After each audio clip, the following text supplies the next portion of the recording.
My name is Christian Fernandez, and I'm an associate professor in the Department of Pharmaceutical Sciences. Yeah, so I would say for me it was an iterative process. So I had experiences and I built from those experiences, and each one taught me a little bit more about what I was passionate for. So when I was an undergraduate student, I went to the University of Miami in Florida, and I majored in chemistry. And when I graduated, I was uncertain as to which career pathway was right for me.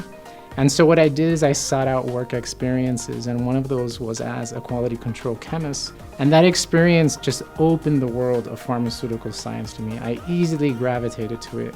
And an aspect that wasn't clear to me at the time, but I learned later on in graduate school, was the translational component to it. So it wasn't not only working at creating and assuring the safety of these medications, but knowing that it would also have an impact on patient care.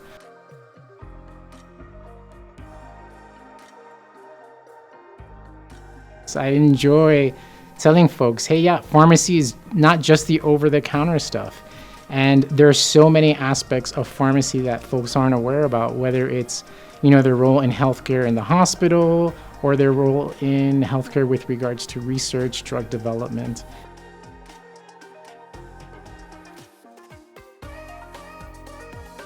With regards to our PharmD students, I love opportunities on showing them the intersection between education and research, because that's where I really see their interest pique.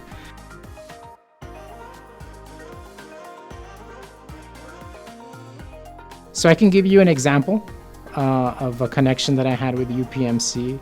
So my research right now focuses a lot on immune-mediated adverse drug reactions. And the field in which I developed that research is in pediatric acute lymphoblastic leukemia.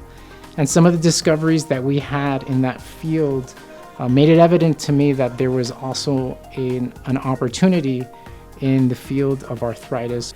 And so I met with someone at UPMC who sees patients and provides patient care to RA patients. We established a collaboration. We had access to patient samples. We were able to develop the tools that our research needed. The example from my perspective is that it's important to have the type of community, that research community, the balance between clinicians and basic scientists in order to best understand the healthcare needs and translate that back to patient care.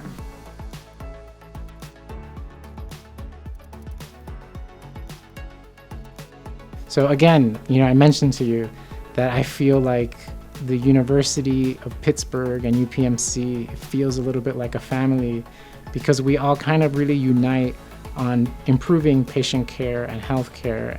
And once we identify the common thread, what is the problem, what is a critical problem, and how can we improve that, I feel that, things flow very rapidly and productively.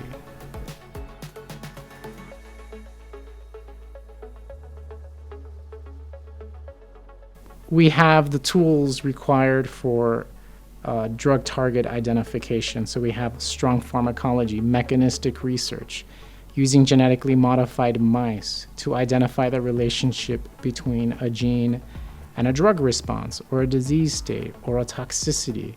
And being able to have those tools will allow us to best identify a therapeutic target that then would move on to drug development.